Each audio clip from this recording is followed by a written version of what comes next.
Academic degree? Initial leadership experience? Now you want to drive forward your career in Germany? The Alexander von Humboldt Foundation is searching for the leaders of tomorrow from Brazil, the USA, Russia, China, India, and South Africa. The German Chancellor Fellowship offers you an opportunity to take the next career step in Germany, irrespective of your field of work. In order to apply, develop your own project idea and find the host of your choice to mentor you. Once your host has confirmed, you can apply for a fellowship. Beatrice, for example, is a journalist who's looking to raise awareness for the global topic of migration in her home country of Brazil. She found her German host in an NGO and plans to write a blog on her project as well as to produce stories for the Brazilian media. Or Zai. He's an economic expert who worked on a project to promote German-Chinese business relations in environmental technology. Today, he's a project manager with a strategy consultancy firm, controlling activities in the renewable energy sector in emerging markets like China. Fellows get by perfectly well in English, but thanks to a free intensive German course and daily practice, their German improves constantly. Financially, they don't need to worry, because the fellowship pays quite enough to live well in Germany. And that's not all. Fellows attend conferences together and go on a study tour. Meet the Federal Chancellor, the patron of the program, and make valuable contacts both in Germany and amongst the other international fellows. Would you also like to come to Germany on a German Chancellor Fellowship? Then just find out more. Bom dia, eu gostaria de, em nome da Câmara, dar as boas-vindas a vocês que estão assistindo a gente aqui ao vivo, e bom dia, boa tarde, boa noite, caso você esteja assistindo a gravação dessa transmissão, para se informar sobre a Bolsa Chanceler para Futuros Líderes do Brasil. Meu nome é Stephanie, eu sou a diretora de comunicação da Câmara Brasil-Alemanha e vou ajudar a guiar essa transmissão hoje com o objetivo da gente tirar o máximo de dúvidas que vocês têm sobre o programa. Eu gosto de fazer essa primeira introdução aqui em português para que a gente possa explicar novamente o porquê da gente fazer essa transmissão em inglês. Como vocês sabem, a Bolsa Chanceler ela oferece um ano que vocês possam desenvolver um projeto de vocês na Alemanha. Então, o alemão não é algo que é obrigatório para que vocês participem, mas, claro, o inglês porque vocês precisam se virar durante um ano na Alemanha e desenvolver esse projeto lá. Por causa disso, a gente faz essa live em inglês também para que vocês consigam entender todos os termos, vocês consigam já entender qual vai ser a importância de vocês falarem o inglês e por que ele é exigido nessa bolsa. Então, com essa primeira explicação, eu agradeço de novo a presença de todos vocês aqui e gostaria já de passar para o inglês, ligar o switch e chamar aqui os primeiros dois convidados que vão conversar com vocês. So, I'd like to welcome Josef Weiss, the Deputy Counsel General of Germany here in São Paulo, and of course, Dr. Christian Roschmann, the member of the Selection Committee. Thank you very much for joining us this morning. Welcome. Thank you for having us. Thank you so much. Mr. Weiss, I'd like to start with you, and please, you have the floor to talk about the fellowship and to greet everyone on behalf of the consulate, who is, by the way, a very big partner of ours and of the Alexander von Humboldt Foundation in this journey of promoting this fellowship here in Brazil. So thank you once again, and please, the floor is yours. Thank you very much, Stephanie. Bom dia a todos e a todas. Good morning to everybody. I'm very pleased to be with you at this important event. First of all, I would like to thank all the organizers of making this meeting possible, the Chamber of Commerce of São Paulo, the Alexander von Humboldt Stiftung, and the Selection Committee, and all the people involved. I hope that we can return soon to presential meetings, which we had in the German residence in São Paulo before the pandemic. Let me tell you something about the importance of the German Chancellor's Fellowship in our foreign policy. The starting point is that we live in a highly interdependent world with serious challenges that need worldwide mobilization of brains and character. This is why we reach out to the best people who have a genuine interest in knowing other countries, people who want to develop their own ideas in cooperation and discussion with other cultures. We want to get in contact with and to promote young, bright, and engaged professionals with the ambition to make an impact and to change things for the better. We call them thought leaders. Brazil is one of the few countries eligible for this program. It is in the same category as the US, China, India, and South Africa. We appreciate Brazilian creativity, curiosity, and flexibility, and we know also that they are excellent team players. We want to offer them space for developing a personal project and to grow as a professional and also as a person. The participants of the program will be part of an excellent and competitive network of like-minded professionals with all over the world. After over 30 years of experience in diplomacy around the world, I can assure you that being part of a network of brilliant, open-minded, and visionary people is a key element of success and a precondition for better and more sustainable solutions. The second important aspect is bridge building. The German Chancellor's Fellowship is a bilateral program financed by the German Foreign Office and executed by the Alexander von Humboldt Foundation. It allows us to build on the shared experience of a long-standing and fruitful relationship of friendship and cooperation that goes back to 1824 when the first Germans arrived in Brazil. We want to deepen this relationship by offering excellent working conditions for fellows. We want to give promising Brazilians a chance to know our country better, to travel, to make friends and their own experiences. We as Germans also want to benefit from the intellectual exchange and personal contributions of Brazil. In a nutshell, it is a high-level program for ambitious young professionals eager to improve things and with a capacity to inspire other people. It is one of our most powerful foreign policy instruments to make a contribution for a better world. Unfortunately, I'm too old to apply, but I can assure you that I envy everyone who has the opportunity to take part in the scheme.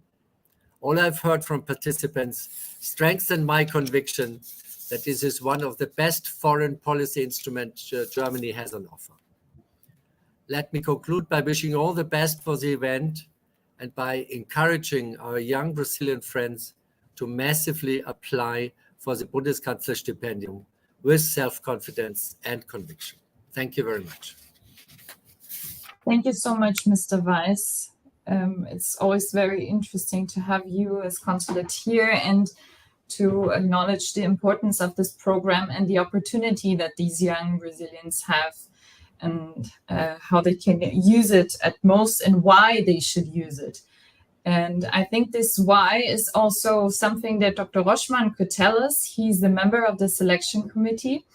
And Dr. Roschmann, please feel free. And I think it would be interesting also to hear what actually the selection committee is and what they do as an introduction to everyone who's hearing us today. Thank you, Stephanie, and thank you, Mr. Weiss. It's really listening to you, to the film at the beginning, and what you said depicts a little bit the pressure the selection committee members are under. We are actually in charge of selecting the brightest guys we can possibly identify in Brazil to build bridges and to become a key bridge in between Brazil and Germany in any area you select to be active in. And as you heard from Mr. Weiss, this is the most important tool, or one of the key tools Germany as a country has to build bridges on the long term. Bridges are not built within a day. Bridges are built over generations. Germany is for many, many years already present in Brazil, be it culturally or be it in industry.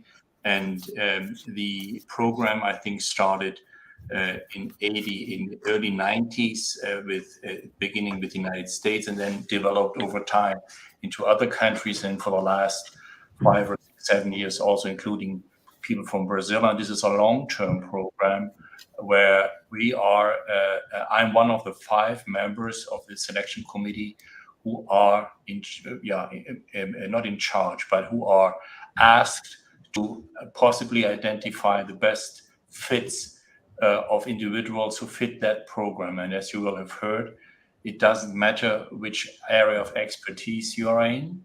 It is also important that you have, of course, a good and interesting project, but the most important thing is you. We are, or the German government rather, is investing in young leaders or individuals who are potential leaders in the future. And now you can imagine how difficult it is and what a responsibility lies upon the shoulders of the selection committee members to identify that person. Of course, we will always read and very carefully read the application form, we will read the project, and then we will have interviews, hopefully soon again in person. And in those interviews, we will try to identify individuals of whatever background you are, whatever culture you are, whatever region you are, it doesn't really matter. For example, I'm a lawyer, but most of the candidates we took are not lawyers, by the way. They are from all different areas. It can be culture, it can be anything. It doesn't really matter. It is the individual who matters, who has and should have the potential to become a leader in Brazil going forward and being at the same time a bridge builder. And this is what we are trying to identify when we speak and when we interview with you guys early next year. Thank you, Dr. Roschmann. I think that's a very nice introduction. And I think you tackled some of the questions that we got beforehand. Some of the people who are watching us, they subscribed on Simpla and they had the opportunity to send their questions to us. So I already have a bunch of them written down here. I think you tackled some of them. And it's going to be a very interesting Q&A session in a bit. First of all, thank you so much again for participating here. On behalf of the Chamber, it's very nice for us to have you here as support and to once again say how important this opportunity is and how interesting this opportunity is for German leaders. And we'll see each other in a bit again during the Q&A session. I'd like to call out now Sara ten Brinke, Dr. Sara ten Brinke, who is going to explain to us and is going to do a presentation on the program. So I think most of the questions that you might have are going to be answered right now by Sara, but please, if you don't understand something or if you have a question during the presentation, write it down on the chat. We are looking at it attentively and we're also picking out the questions from there. And please feel free to do that. And Dr. Sara ten Brinke, once again, thank you. It's a pleasure to have you here and a great opportunity as well to tackle all the questions directly from the Alexander von Humboldt Foundation. So welcome. The floor is yours. I'll share your presentation now. Thank you, Stephanie, and bon dia to everyone. As Stephanie said, my name is Sara ten Brinke. I work at the selection department of the Alexander von Humboldt Foundation, and I'm here today to tell you a bit more about the specifics of this program and also to answer any questions that you might have. But before I start, I too would like to give a very big thank you to the Chamber of Commerce for organizing this event. It's always something we look forward every year to, and it's always a pleasure and an honor to participate in this very professional information event.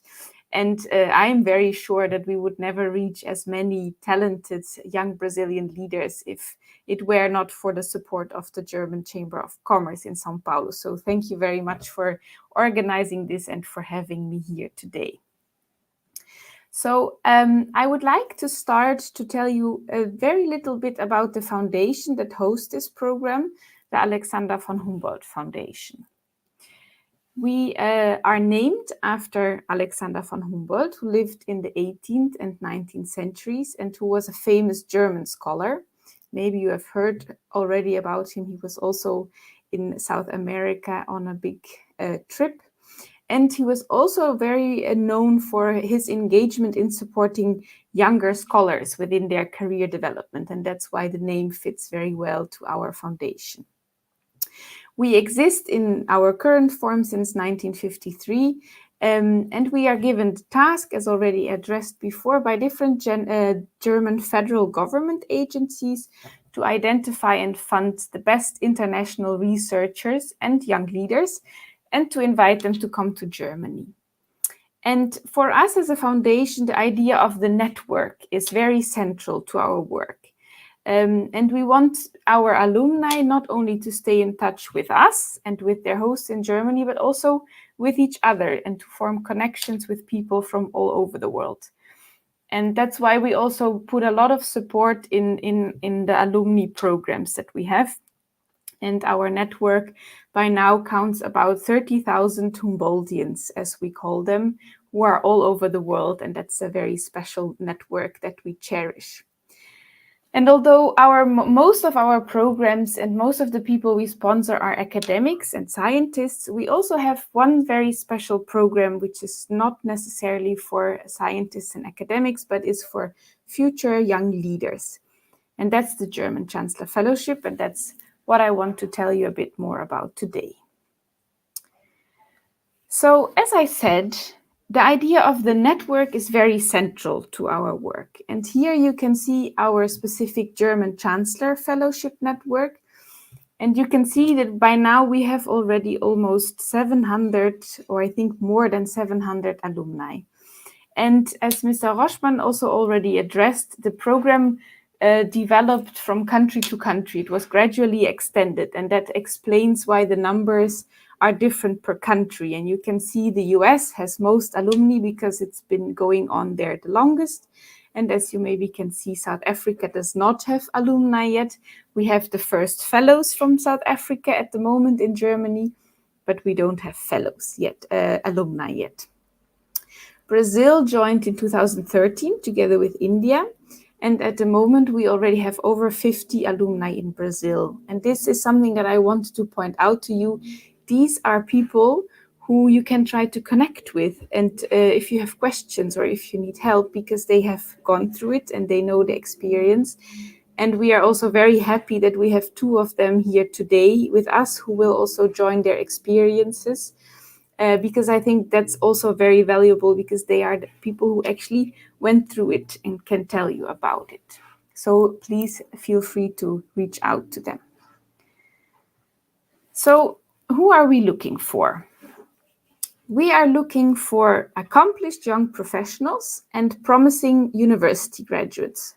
So you need to have one degree from university and maybe also already some working experience, although that's not definitely necessary. What is very important is that you are interested in international issues. So we want to see that you have an interest in connecting internationally because that's the very foundation of this project. We would also like to see that you have some initial proven leadership because we are looking for the leaders of tomorrow. So as Mr. Roschmann already said, we have to base that on some idea. We have to be able to see this person has the potential to become a future leader. And it has to be clear to us that you will become a prospective decision maker or a multiplier in the field you work in.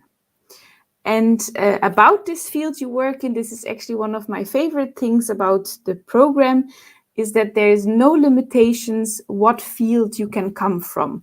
Whatever you studied in your first degree, whatever your area is, as long as you have some initial leadership experience and you are a promising young leader, whether you are in politics or in public administration, whether you're in business or economics, whether you're in science or media or society or culture, this program unites people from all these areas and brings them together, because that's also the beauty of it, to bring different people from different areas together to work together.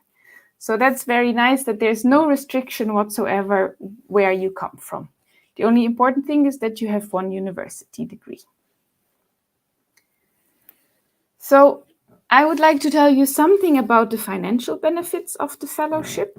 And because we are looking really for the best and for the most promising young leaders, we also want, of course, to offer something in return. And that's why we have, for German standards, quite a high monthly allowance. How high exactly it is, it depends on your level of working experience. That's then calculated if you get the fellowship. I don't know if you have a feeling for euros, what euros mean, but I can tell you that for 2,600 euros, you can live very well in Germany and you really don't have to worry about money. And because we also want to support you in case you have a family and you want to bring your family to Germany with you during your fellowship, we also have very family-friendly arrangement with family allowances. And if you have a project that would be interesting to have a stay in another European country, for example, to compare it with Germany, or depending on your topic, it makes sense to spend a few months in another European country, that's also possible. And you also get a specific European allowance for that. So in general, it's a very generous fellowship, and it really allows you to do what you want to do here and not to have to worry about the money. And next to these allowances, we also offer an intensive German course, because as Stephanie said at the beginning, it's not a precondition to get into the program, but because we want you to become future bridge builders between Germany and Brazil, it is important to us that you learn German if you don't speak German yet. And for that, we offer for you free intensive German course here in Germany. And the nice thing about the program is also, as I said before, that you will not only meet Germans, you will not only meet your host, but you will also meet the fellows from the other countries, and you can get networks with them and have long-lasting relationships with them also. And for this interaction, we offer a few events during the year of your fellowship to make it easier to connect and for you to get to know each other. And there's, for example, network meetings. There's also an annual meeting where everybody who is sponsored by the foundation comes together. And there's a very special final meeting only for the German Chancellor Fellows, where you also get to meet the German Chancellor. And I brought you a few images of that, and the past few years have given together a bit a historic image. So I wanted to show that to you. This is the meeting with the German Chancellor in 2019, as we were used to before we knew what COVID-19 meant. And then, as you might be able to imagine, in 2020, the final meeting looked like this, everybody in their little Zoom boxes. And the final meeting of last year looked like this, everybody at the Chancellery again, but within outside and with enough room. So I think this is a very historic sequence of pictures. And of course, I hope very much that by the time you get here, if you get a fellowship, the picture will be able to look more like the one in 2019 again. Let's be hopeful for that. So what do you need if you want to apply? You need the citizenship of one of the countries that are available for the program. So Brazil, USA, India, China, and South Africa in this year. You need to show us that you have initial proven leadership experience, and very important, you need a project plan for 1 year of one research project that fits well into your career ideas, that fits well into where you come from, what you want to do in Germany, what you are going to learn from that for your future career. And this has to be confirmed by a host in Germany who wants to support you and to mentor you to do this project. I will still, in the next slide, talk a bit more about this host, because that's one of the more tricky parts of applying for the fellowship. But so you need to agree your project with a host who can support you here in Germany. And we need 2 letters of recommendation of people who have seen you the past few years, who can attest to your leadership potential, who can say something about what kind of person you are, what potential you have, to also help the selection committee make their decision. And as I said before, you need the first academic degree, and this cannot be completed more than 12 years ago. So we don't have an age restriction, but we have a restriction how long ago your first academic degree can be, and that is so as not to negatively impact people who studied later in life. I'm sure that we will talk about this also later. There might be questions about it. So if you have questions, feel free to ask them. But these are the entry requirements for you to be able to apply.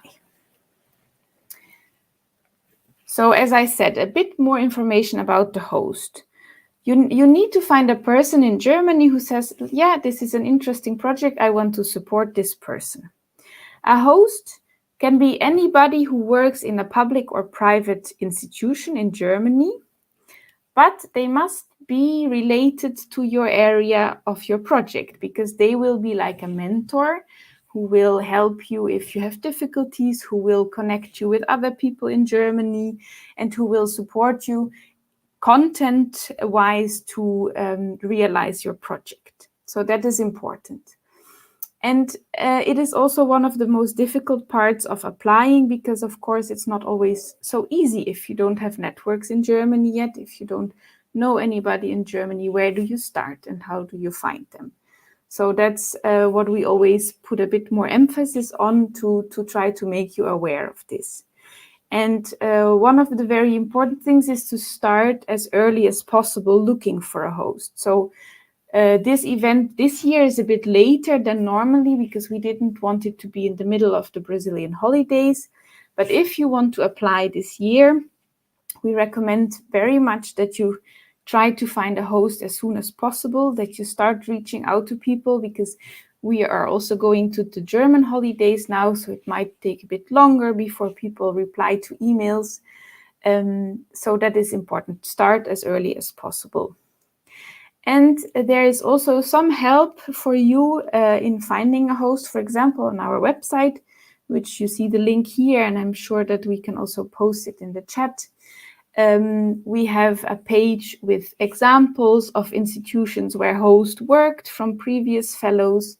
We have letters that explain the fellowship and that explain what it means to be a host in both English and German, that you can attach to an email that you send to somebody who you would like to host you.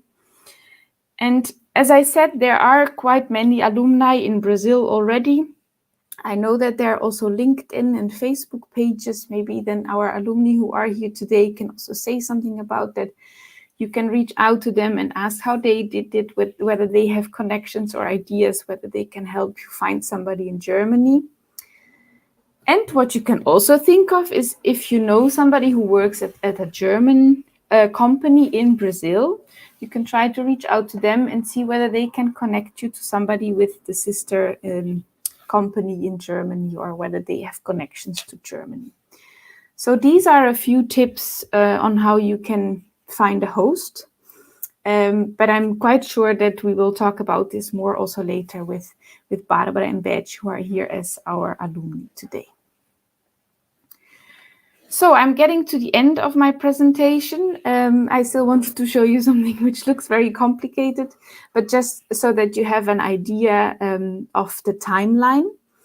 So the call for applications is open. You can apply at the moment. You can register online at our website and then complete the application as you go. You can always save your things, and then when you have everything together, you can send off your application. This has to happen until the 15th of October. We have a very hard deadline because then we have to get on with the selection process. So everything has to be there by the 15th of October. If you don't manage that, then you'll have to wait a year for the next year. So this is a very important date to keep in mind. And then we go through the whole selection process with the pre-selection and selection by the selection committee. And the final selection will be in European spring next year. So that's usually April or a beginning of May. And then you would hear whether you got the fellowship or not. If then you get the fellowship, then you can come to Germany. Actually, whenever it suits you, you have to talk with our sponsorship department. We have become more flexible there. As I said before, we recommend very strongly that you do a 3-month German intensive language course here in Germany. And for that, we recommend the months July through September. I always say recommend because it is quite flexible. You can shape it according to your own needs and your commitments in Brazil. And when you can come here, the table that I show you here is our recommendation because that's when most people do it, and that gives you most chance to also meet other fellows and to participate. For example, this German language course from July to September is with other fellows. If you do it then a bit earlier or a bit later, it could be that you are doing it on your own. So that's why we recommend specific dates, but you can see whatever fits for you. And then your project should take 12 months, not more, not less. It should be realizable in 12 months. But we give you a time span of 1.5 years in case you have family or work commitments in Brazil that make it impossible or that make it necessary for you to return to Brazil once. Then you can also, if your host agrees, you can split your project into time frames. You can start a bit later, a bit earlier, whatever suits your commitments that you might have in Brazil.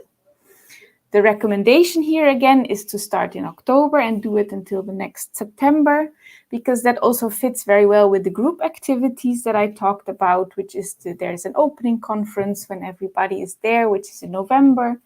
Then there is a halftime retreat with everybody, which is in the European spring of the year after you start. And then there's the famous Berlin meeting with meeting the Chancellor, which is then in the summer, usually around June, July. So this is the recommendation that we give you for the time frame. If you have questions about that, feel free to ask. This graphic is also on our website if you want to look at it with more time. And that brings me to the end of my presentation. There are 3 important things that I would like to remind you of.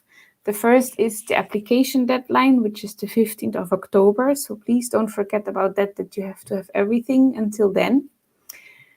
Then if there are questions that you don't manage to get answered today or that you think of later or that are very specific to your situation, for example, about entry requirements or things like that, please feel free to write to our info email address, that is info@avh.de. There we have some very well-prepared colleagues who know all the little rules and everything that they need to know to answer your questions. And it's always the easiest if you send them an email with your CV and with your question, and then you also get the clearest answer. So if you have something specific or if there's a question that today we don't manage to answer, please feel free to reach out to them. And of course, you can visit our website if you need this information about the hosts or if you have other things, because actually all the information that we talk about today here and more, you will also find it on the website. So Stephanie, that brings me at the end of my presentation, and I give back to you. Thank you, Sara. I think it's very interesting, the questions that we are already getting out. Before we move forward to this first Q&A session with the alumni, I would like to say that You can find the link to the website that Sara mentioned on the description of this video, so down below, or in the chat section. We already posted it there as well. So if you want to check it out while you're listening to our Q&A session, you can do that just clicking on that link. So, Sara, you told us a lot about the program, a lot about the structure of it, and I think there's no one better to talk about all of these questions than people who went through it or who are going through it now. So I'd like to welcome Beth and Bárbara to talk to us a little bit about their own experience.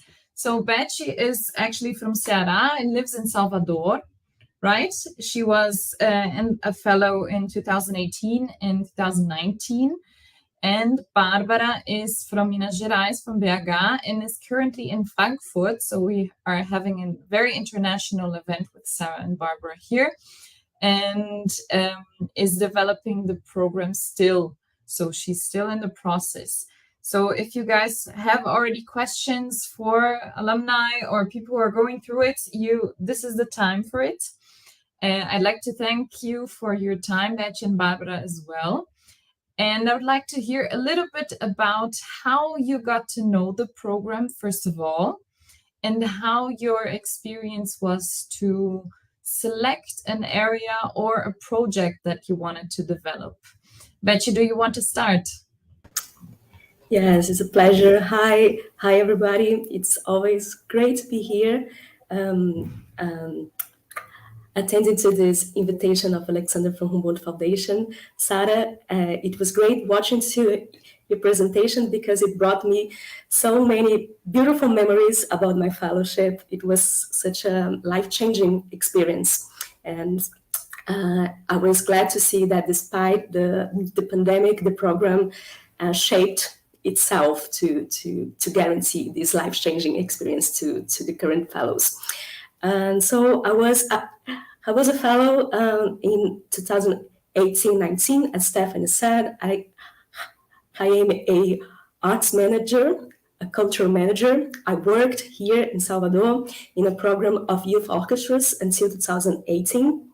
And then I developed a project about about quality management for cultural organizations. And it led to two digital publications and a website called qualityforculture.org. And I had the lucky to have as host Professor Dr. Martin Zerold, the director of the Institute of Arts and Media Management in Hamburg. And all the process to reach into him and to defining the research topic was, I would like to say, it came really natural because I was lucky to get to know him during a international training for cultural leaders in the end of 2016, but it was a short program, just a few days, but I got to know him personally. And a few months after, in the beginning of 2017, I knew about the fellowship, searching for fellowships in Germany in the DAAD website and portal. And then I was already thinking about the topic. I knew I wanted to research something about cultural management broadly, not about orchestras specifically, my field of work. And then I got in touch with him asking two things. First, if he would like to be my host, and if not, if he would like to recommend me to someone interested in this topic. And for my luck, he said yes, and it was the beginning of a relationship, and he helped me a lot shaping the project. But I know that my experience is not the rule because I knew many fellows who had no previous contact with the host, many people that really looked online for organizations related to the research topic, and it works also. But I would really recommend you to pay attention to the selection of the host because it is key to all the fellowship experience in Germany. And I don't know if I spoke too much, and maybe Barbara can share her experience as well. Thank you. Not at all, Beth. It was great. So, Barbara, how did you get to know the program, and how was your process of getting a project and a host? Well, thank you, Stephanie. It's really a pleasure to be here, and thank you for the invitation. 2 years ago, it was me watching this live and YouTube live, and now I'm here. It's really, really a pleasure to help potential applicants from Brazil. And yes, my experience was a little bit different from Beth. I get to know the fellowship from on the internet. I was looking for opportunities to study abroad. It's my first experience. It's been my first experience abroad, studying and researching abroad, but it was like an old dream for me. And I heard about this fellowship, and it was a perfect match for my specific moment in my career. I was working in I'm still working in the government of Minas Gerais in Brazil, and I work with prevention of corruption and enforcement of anti-corruption law. So the process of developing my idea for my project was kind of similar from that, because it was natural as well. I wanted to, corruption is a global problem, so it's natural that we want to face this issue in a broader perspective. That was my idea. So I designed a sketch of a project regarding anti-corruption policies, how to improve, how to have insights from Germany and also from Europe, because we had the opportunity to go to other countries. And that was my initial idea. And I found my host also looking for institutions in Germany. I didn't have contact initially in Germany. And so my process was sending emails, and I had some contacts in Brazil that knew people in Germany. So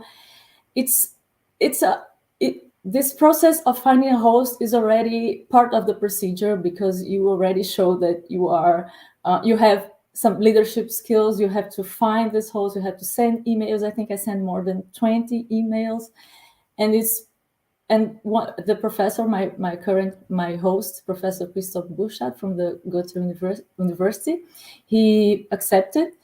And he also, this is really important, what Beth said about the relationship with the host, because he helped me to improve my project.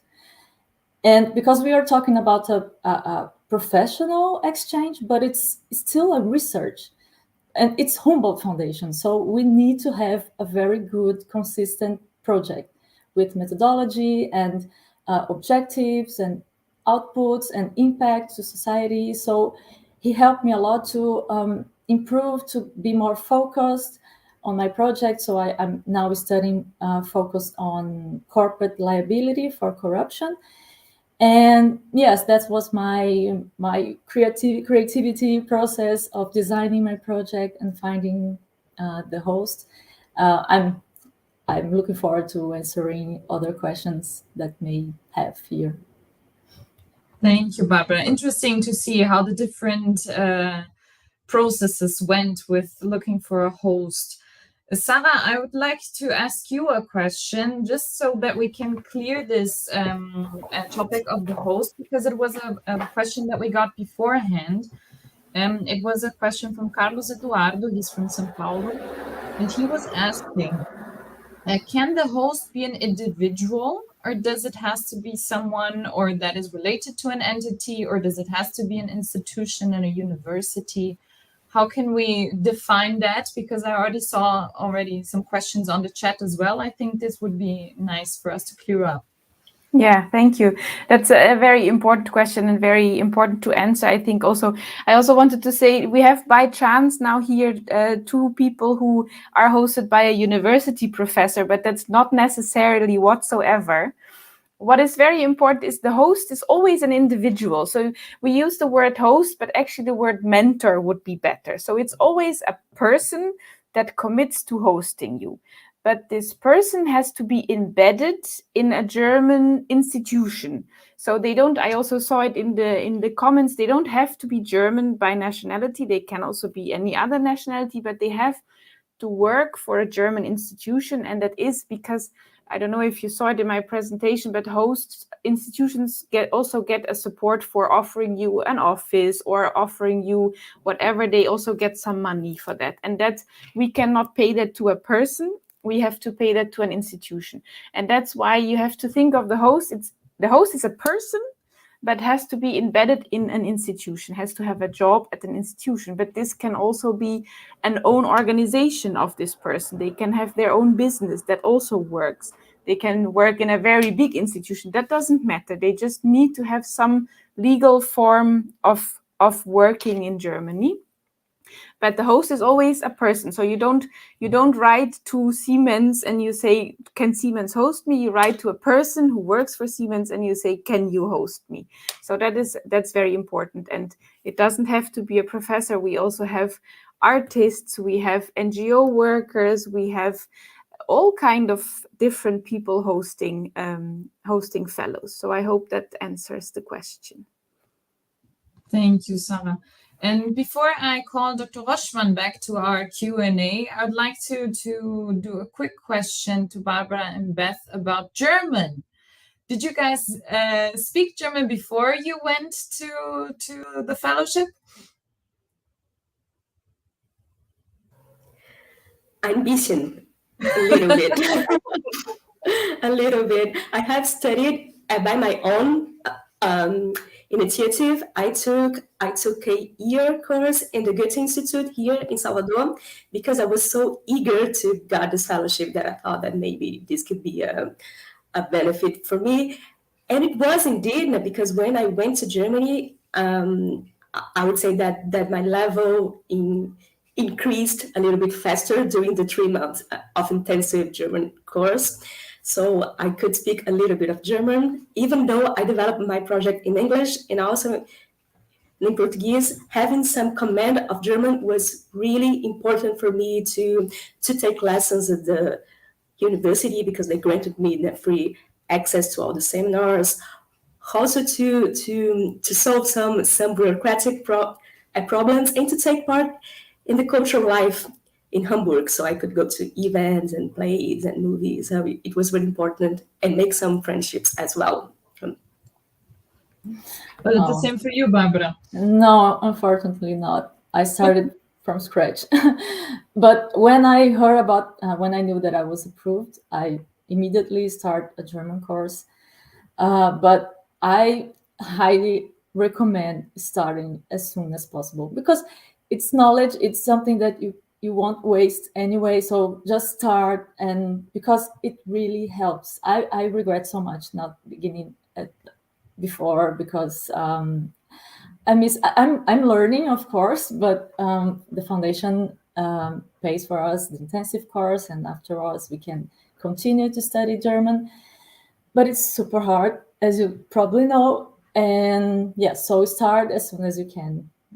It's as Beth said, it's to be more integrated, to see things. I'm starting now to learn more effectively and still struggling a lot. But yeah, start as soon as possible.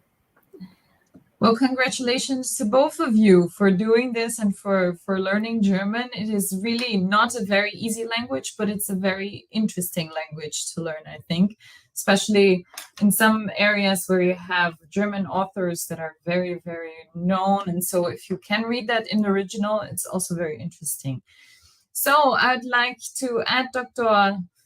Christian Roschmann back to our Q&A session as a member of the selection committee, because we also have some questions regarding this. And I would like to start with one, Dr. Roschmann, that you actually mentioned in the beginning. And I think it's very interesting to hear that once again. And maybe Beth and Barbara can complete that answer with their perspective of this process. You mentioned that you are looking for that person who has that leadership potential. Of course, there's a project involved, there's this application involved. But what do you mean by we are looking for the person who is a future leader of Brazil. What does that mean for these future applicants that are hearing us right now? Well, it is. If you meet the right individuals, you will automatically feel that this is the right person. It's not necessarily only a technical question. Who has passed an exam and is graduated from university is, by definition, someone intelligent, but that's sort of not sufficient in the sense that you would like to find someone who can actually, if you talk to the person or if you meet the person, if the person enters the room, the way they behave, the way they act, the way they spread energy about talking about the project. To be honest, to me personally, it doesn't really make that much of a difference what the project is about. What I want to feel and what I want to sense from that individual is that that person is energetic and enthusiastic about her project or his project, and that project somehow helps that person in progression of his or her professional career when back to Brazil. I think that's a bit, because I tell this to my kids, I don't really care what they do for as long if they want to become, and if someone wants to become successful in whatever he does or she does, this individual must be, he must convince me about it. It doesn't even matter what it is, for as long as there's energy and you feel that there's passion in the project and that this ties in with the overall program objective to identify guys who will, once they return back to Brazil, be leaders and be bridge builders in relation to Brazil. And I really appreciate Betty and Barbara learning German. I know it's very hard. Actually, my kids, to my complete embarrassment, don't speak German. They speak a little, but they don't really speak well because they grew up in Brazil, or they're growing up in Brazil, so they have not, while they are technically Germans, and that's actually embarrassing to a certain extent. And you guys took this up. I think this is great. It is tough, but if you want to learn a different culture and understand how people are ticking and how to influence people, of course you need to speak the language, not necessarily only to make communicate yourself. In Germany, many people speak English, so it shouldn't normally not that much of a problem, but to really understand the jokes, the culture, the way, for example, when I moved to Brazil when I was a child, I learned Portuguese as well over time, but I didn't understand the jokes, because in order to understand the jokes, you need to understand TV, you need to understand the novella, you need to understand the context on where you are, and you will only be able to understand the context if you speak the native language. Either way, in either direction. And what you guys are doing now, Barbara and Betty already finished, but Barbara at present in Frankfurt, is just great, because this is what I would be looking for, someone in the program who is really willing to learn about a different culture, get is excited about his or her project, and then that project coming back to Brazil, to Barbara, then she will hopefully be able to better understand the other side of the ocean, how Germans tick, because they tick differently. But once you know them better, you can actually work that to your favor. Because of course and I'm not talking about manipulation, I'm talking about a bridge building function. And these are people, Barbara and Betty, who will bring others in Brazil into the direction and give, when you are back, you give basically the Brazilians the context of how to deal with the Germans. And if you now ask me, Stephanie, well, how do you identify this in a 30 minutes conversation? It's very hard. It's very hard. But this is then, to a certain extent, also a good test, because if that person is not able to give me that feeling or to give me that impression, maybe it's not the right one. Yeah, the commitment has to go through the screen, or if you're talking in person, and the commitment has to be there. So Barbara and Beth, I'd like to ask you, how was that part of the process for you when you had the interview with the selection committee? How did you feel, and how did you plan to show them your project and to show them yourselves? Do you want to start, Barbara? Yes, I tried to, first of all, try to connect all the documents, the main documents, motivation letter, my CV, my backgrounds, and my project. I was thinking all the time that they must complement each other, and also the interview. So especially they must converge to reflect my personal interest and my passions. So it's just we have to express how we will achieve the goals that we have in our lives. So it's more about, I think it's Dr. Roschmann said, it's not about the project. And also the foundation has this phrase, they sponsor people and not projects, and that's all about this program. It's all about that. We have to show ourselves. We have to tell our own histories in the documentations and in the motivation letter and in the project, and they have to complement themselves. And I try to, in terms of leadership skills, I think what is important is to show that you have the skills and the abilities to make connections with concrete situations. Of course, you just don't have to show them, oh, I can't do that, but how you did that, how you managed to connect different institutions in your work. And if you work to an institution, you don't get only in this institution, you get to know other institutions, and you can build bridges with other people. And I think that was I was trying to show them that I was able to build bridges. So I showed them some initiatives in my work and some activities that I was doing that was related to these specific skills of building bridges and connecting people, and also building trusty relationships. This is something that I showed them that I was able to do during my recent short, but some leadership experience that I have so far. Well, I couldn't agree more with Barbara. I tried to do the same as well. And also having in mind that, well, first of all, I think it is important to reinforce what Mr. Roschmann said. Leadership is such a broad concept. So it is not specifically related to the position that you occupy now in the organization in which you work in, but much more about what you envision for yourself and the impacts of your project, and also the previous experience in some projects, initiatives, and etc. And I took a lot of attention to the documents that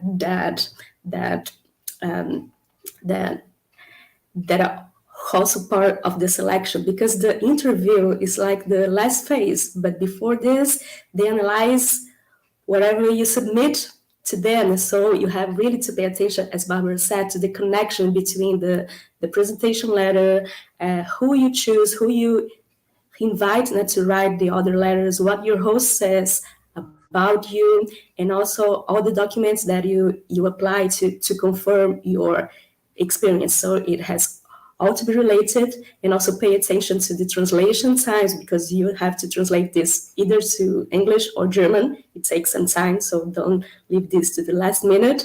And also, I would recommend you to look for support and to ask someone to read this for you, to give you some tips, as someone who knows you and your project, and also to pay attention to the whole application process, which is not only the final interview. I would have one additional comment. Sorry, Sara, just before, because it's, I think what Barbara said is, leadership is of course, well, prepare yourself for that question, because the question will come, and it's a question. It's not easy to be answered, and it's different for anyone. However, you must have the potential for leadership, and you must have proven that or shown that somehow. For example, if I ask someone, okay, how do you picture yourself in 5 and 10 years from now? Because the whole thing is to get exposure in Germany, then get back and then build on that and gain with that visit. And then if that person tells me, well, I have no idea what I'm going to do in 5 or 10 years. Well, if that person doesn't know what they want to do in 5 or 10 years, how should I know? Or how should the world know that people need? So you need to have a plan and an idea, at least conceptually, what you want to achieve. Because if you don't have a clear path in front of yourself, what you want to achieve, the world will not give it for free. You need to have the energy and need to show the energy that you have to be someone who builds his own path in what area you choose.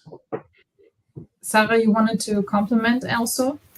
Yeah, thank you, because I think it's a very important topic, and very important things were said, and it's a question we get a lot, because it's also difficult to define, and we also don't want to define it very specifically. What is leadership?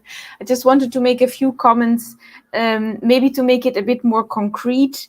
If you just come out of university, then we want to see that at least during university you were active or engaged, that you participated in some extracurricular activities, or that you set up some event, or we want to see that you are proactive, and that you shape your CV and your life around you, and not just I did this course and then that course and then I graduated and that's it. So that's maybe a bit a more concrete indication. And also, you might be very insecure if you just finished if you just graduated. You think, I don't have as much to show as a person who already worked for 5 years. But there you also should really consider, from a person who already worked for 5 years, we expect substantially more. So if you already also have a few years of experience, then we really want to see how did you shape your career? How did you take it into your own hands? How did you maybe influence other people with your choices? So that's always think relatively to the point where you are. And another very important aspect is that we want to reach a very diverse group of people, and it is sadly the case that there are many people who think of themselves less than other people think of them, and they might think, I don't have enough. When they hear us talk, they think, oh, this is not for me because I am not this high flying whatever. The people who have a bit more difficulties with self-confidence, and there I would really like to support you in talking to the people around you. We often see that in the recommendation letters, the people who write the recommendation letters can show us the leadership potential a lot better than the person themselves sometimes, because they look from outside. So ask also them in time, and then read them and talk to these people and talk to your friends. And how would you describe me as a leader, so that you also gain their self-confidence, and that you get an understanding, how can I present myself, how can I show what I have to, what's my potential. So there I would just wanted to add this, like, if now at this moment you think, oh, I'm not good enough for this, please don't give up yet, but talk to the people around you, and consider that it is a very broad thing, and that there are many ways to show leadership potential, and that often the people around you are the best one to help you to bring that across. That's a very good bridge to the next topic that I wanted to, that is the recommendation letter, because we got a question beforehand, and I saw also, I think Havana made a question about this in the chat as well. So André from Brasilia, he was asking you guys, who should sign the recommendation letter? And then I wanted to ask Beth and Barbara, who did you ask, and why did you choose that person? Can I start? No, please, Barbara, please. Thanks. I asked for, I think recommendation letter is, you have to ask for someone two people, actually we need two, who really knows you and your work. So I could ask for recommendation letter of someone in a higher position in my institution, but I think was a good choice to ask for my boss immediately, so my superior. So he really knows my job. We are working every day together, and he's the right person to talk about me and my leadership skills. And also my supervisor at master's and doctorate. So we know each other from, I think, for 12 years. So, and also during university, we did some activities that are not strictly academic. We had a project, human rights project. So in that moment, I think he could already know my work and some leadership skills. So that was my choice, and I think it was really good. They could write, they really know me very well. Well, in my case, I did for the first letter, as Barbara did. I asked for a letter of my boss in the NGO in which I work. I was one of the directors, so I asked the general director, and I think it made sense because we worked together for 8 years. Yeah, so he could say a lot of good things about my leadership skills and all the things I did, and to confirm what I said in my CV as well. And for the second letter, I took a big shot because I really took advantage of all the potential relationships I might have or my organization had with Germany. So the youth orchestra in which I work in, for those not from Brazil, it is the NEOGIBA project, os Núcleos Estaduais de Orquestras Juvenis Infantis da Bahia. And the youth orchestra had played in two opportunities for German representatives from the government. So I took this chance to connect with the honorary consul of Germany here in Salvador. She knew my organization, but she didn't know me. And so I had a meeting with her. I explained about the fellowship she already knew, and she was super enthusiastic to support someone from Salvador to apply to this fellowship. So now she gave me a letter confirming my experience in the organization and so on. And so I took this big shot because I thought that maybe presenting the letter of some authority from Germany could help. I don't know if it did, but it was the strategy that I used. Interesting. So just for us to tackle once again, the questions of the hosts are always a lot of them, and there sometimes are already informations that we gave out here and that Sara mentioned during her presentation. So I would just like to get these, I think it's 4 questions that we have still about the host, and we go them out thoroughly so that we don't have to spend so much time on this once again. But we got a question also a question that came beforehand from Sueling. She's from Camboriú.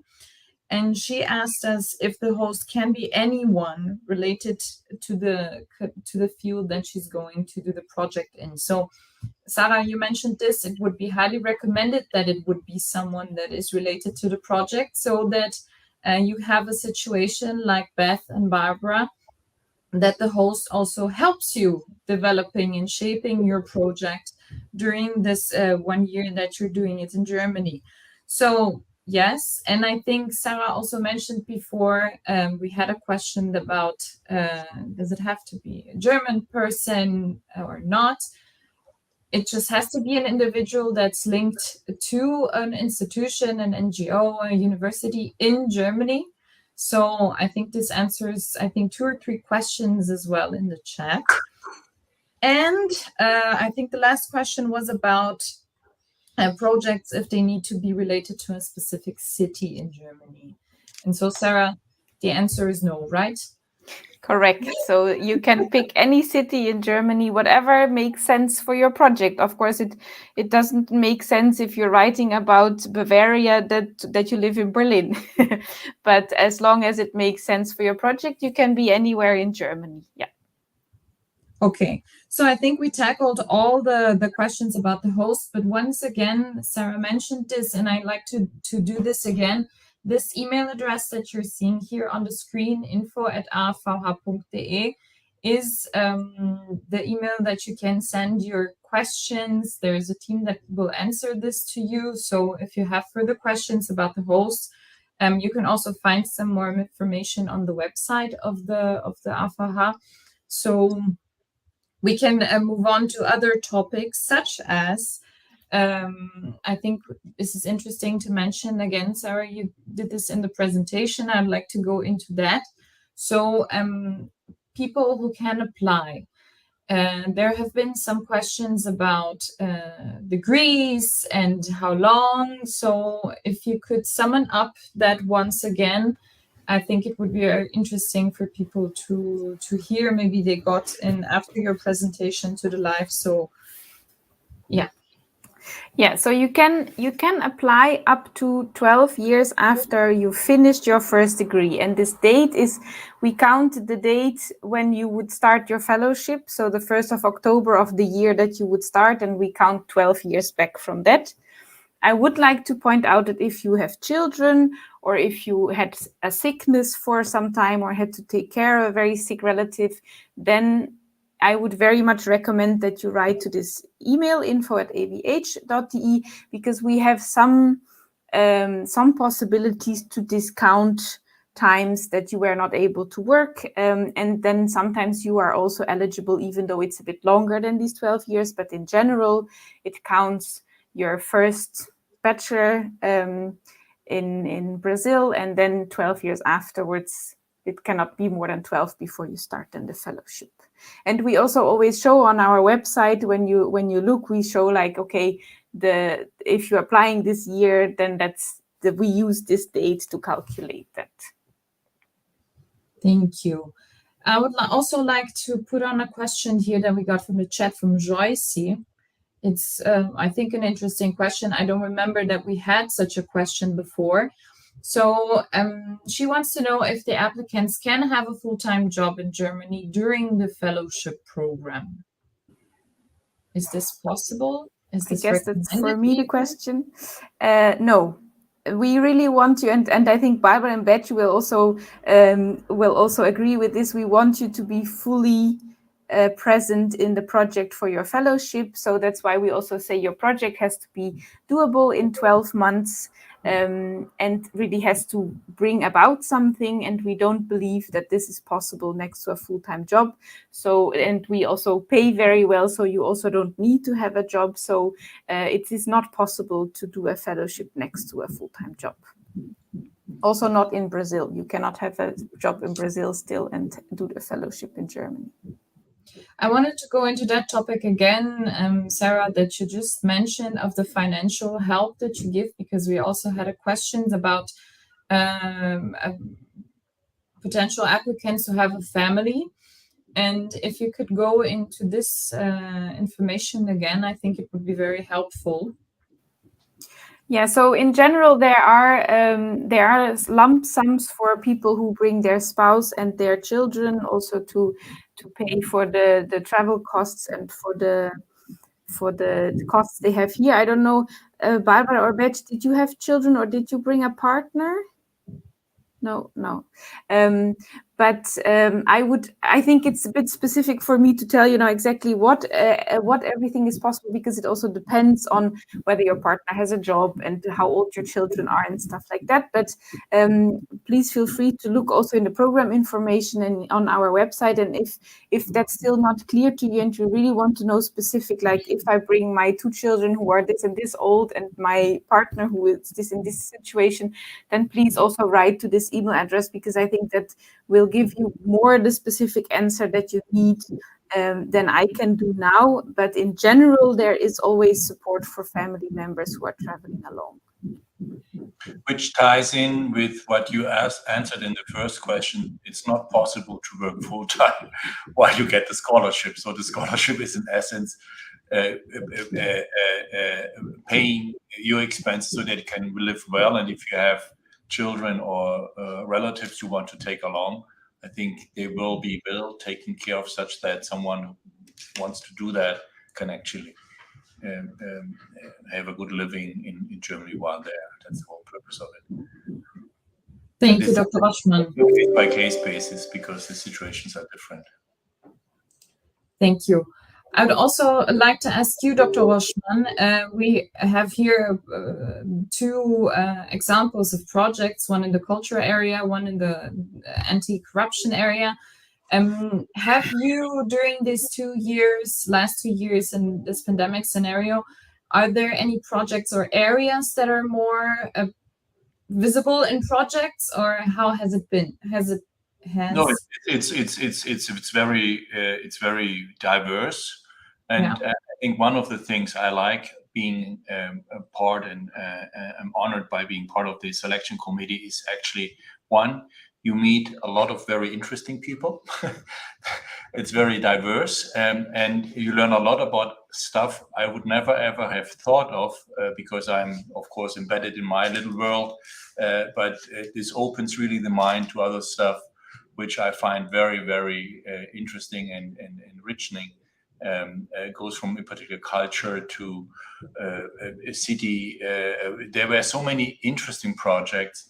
And which you see, one project dealt with the Lago da Batata key in São Paulo, how to develop that place further, taking Berlin as an example in terms of urbanization and whatnot.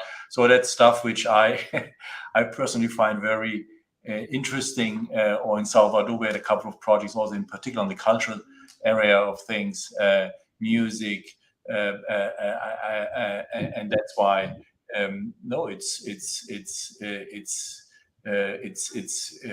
think overall what we try to achieve is that we have in each of the years a good mix, so that we do not have all the candidates from São Paulo alone, but spread this out over Brazil, so that we have a fair balance and fair representation of Brazil as a whole in the mix of candidates we approve.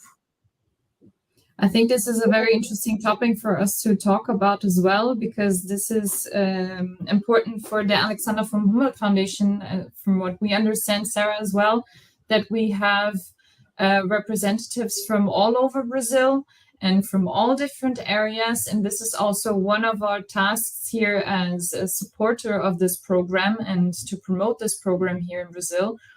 And it has been very interesting to see. We started, I think, promoting this program as a chamber in 2015. We started this, of course, in São Paulo, because our headquarters here in Brazil are in São Paulo. But during the last, I think, 4 years, we have been able to do this online as well. So pre-pandemic, we were doing this online, and we could achieve even more people and doing roadshows as well. And Beth told us before that she was able to go to one of the events in Salvador that we held. So this is very interesting, and it's nice to also see the comments of the people here in the chat and the questions that we got beforehand, that pretty much every region in Brazil is represented here, or that we have at least one person that is watching from a different region here in Brazil. So this is also very nice to have you all engaged and all the interest in that you have all this information spread out in Brazil. So what I would also like to ask, I think, Sara, maybe these are some questions that are more related to you, and that maybe they can also be better answered by the colleagues at info@avh.de. But I think it would be interesting to hear this first from you. There was a question regarding the host again, but it was related to the recommendation letter. So can the host be a host and also be a recommendee in the letter? No, that's not possible. So the recommendation letters is also for you to show your network, and that would also not be of interest if you limit your network to that. And of course, the host has an interest in supporting you. So then we would say that that's a bit double information. The host also has to write a statement in support. So that would actually be double. And that's why the recommendation letters cannot come from the host. Okay, thank you. Dr. Roschmann, you mentioned this during our Q&A session again, and I think it's interesting for us to repeat this information because there are some questions about staying in Germany and if people can do something different afterwards in Germany. But I think you mentioned this already, and the whole objective of this is that Germany is promoting and helping future leaders of Brazil to develop a project, yes, in Germany. But I think the objective is to come back and to apply all this knowledge here, right? It's not an exile program. In a sense, I think if someone wants to stay on for another year or go somewhere else, immediately after the program, I don't see any problem with that. But the whole purpose of it is, of course, to build a bridge, right? And the bridge is a two-way street in a sense that it would be even counterproductive because what the German government wants is to identify leaders in Brazil who will then develop out of Brazil the relationship with Germany. So it's not the idea. It's not to cherry pick the best guys in Brazil and then take them to Germany. That's not the purpose of the program. And this must be crystal clear. And that's why it's important that the program, one way or the other, or the project, one way or the other, helps that candidate to progress with his or her career back home in Brazil. Because if, for example, if you make the next step in your professional career in this program, you can then show this to your employer or you gain experience so that you can become independent and entrepreneur, and that this experience helps you with that progression. That's the whole thing about it. Because then, from a German perspective, what the German government has achieved is identified a bright, young, entrepreneurial or smart person who has had help from Germany in a sense that it helped progress the career, and then is embedded in the German culture, knows a little bit about Germany, speaks the culture. And you guys, once you have done this 1 year in Germany, you will have met with the German Chancellor, you will have been at the STF, basically the German Supreme Court. You will have seen lots of institutions. You will have toured Germany. You will know more about Germany than many Germans actually do.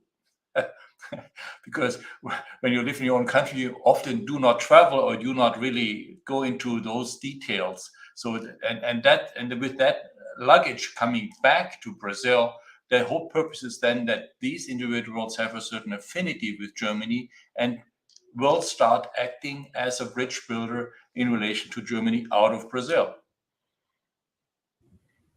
Thank you. And Sara and Dr. Roschmann, I would like to ask you also a question from the chat. Maybe if you can remember some of the projects that you saw. Dr. Roschmann also mentioned some related to São Paulo and Largo do Batata. But do you have any examples besides the both examples that we have here from Beth and Barbara, so that people can have a more broader view of the diversity of the areas that you can develop a project in? Is this question to me? To you and to Sara. Okay. Please start and I'll go. Okay. One which comes immediately to mind. Yes, last year we had a candidate. She came from São Paulo originally, then moved when she was 20 to the Amazon, to Manaus, and worked in an NGO. And her program and her project now, after she worked there for 8 years or so, was about how to develop sustainable projects in the Amazon region And while even economic projects, farming of fishes and whatnot, which do not conflict with the environment, which was the topic from a project perspective, she was very convincing, and she actually moved with her husband to Germany for the year.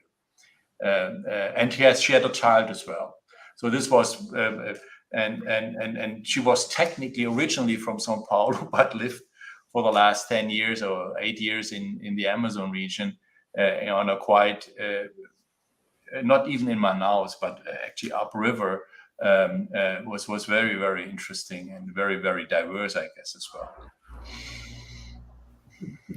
Yeah, I think I can give many examples. I'm also thinking of we had a person who was doing law in internet rights and rights of children and privacy of children. So very things that you also usually don't think about.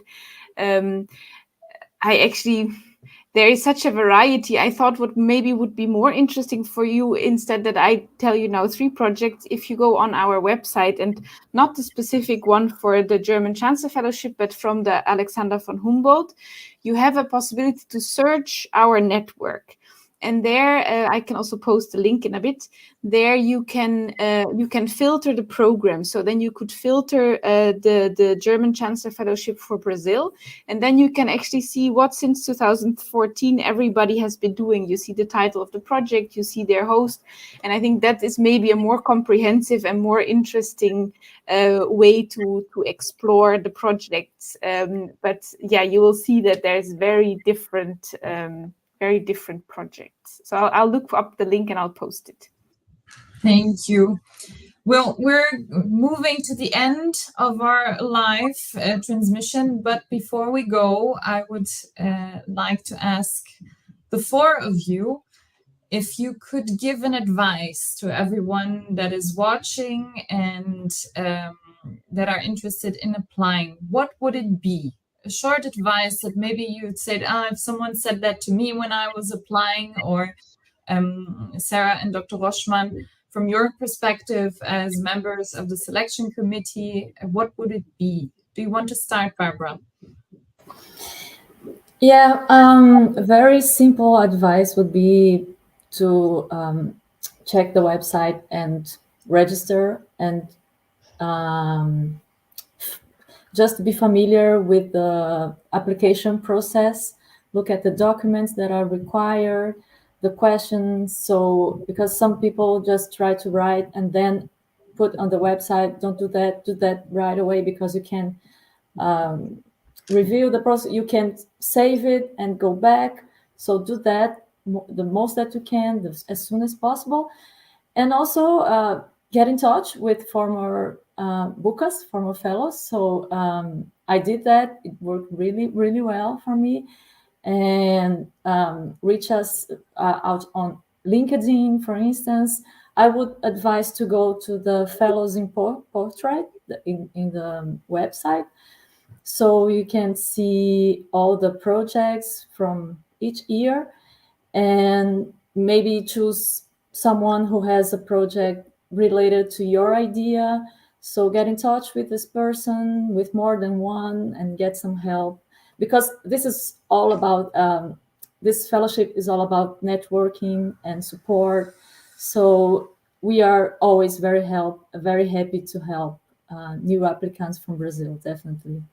That would be my tip. Can I go next? Because I will have to step out in a minute. I'm sorry.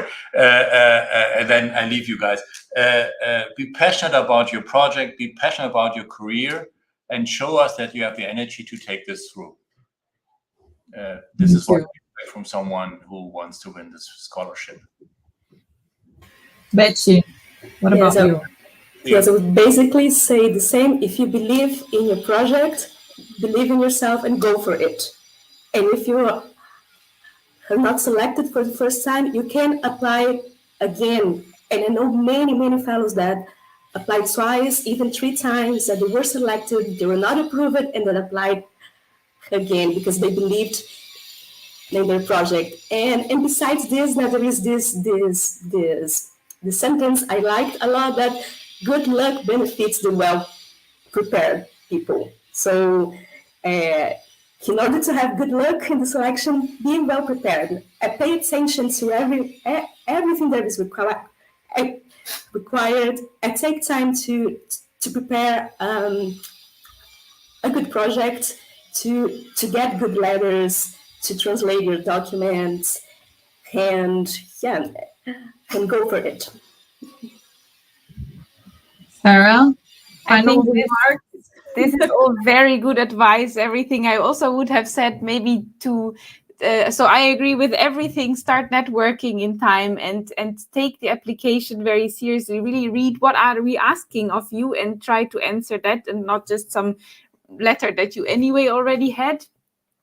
But I think most of all, be aware that we really want a diverse set of fellows, and don't fear that just because you don't see a face like yours in the fellows so far, or if just there's only one fellow of your region so far, don't let that hold you back. So just dare to apply, and as I said before, talk to people to find what are your selling points, and like Dr. Roschmann said, convince us, do something that you do with passion, because that is noticeable, that makes a difference. So stick to what is important to you, and always have in the back of your mind that we are looking for bridge builders. So also in your application process, remind yourself of that and make clear, how do I want to become a bridge builder between Brazil and Germany? How do I see that in my future? How does my project relate to that? Because that is one of the most important things that we look for, and that might really help you to get through if you can communicate that to us clearly,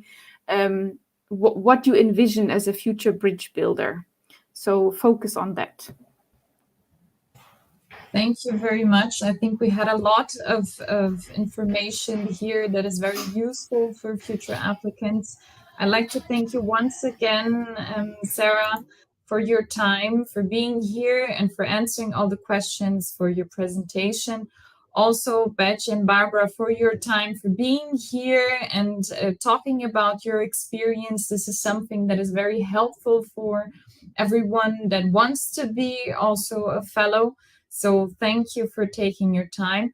And I'd also like to thank the consulate, the German consulate here in São Paulo, for the continuous support for doing this live event, and for also doing the events in the residency here in São Paulo, and of course throughout Brazil. So thank you, Mr. Weiss, for staying with us and for being present here.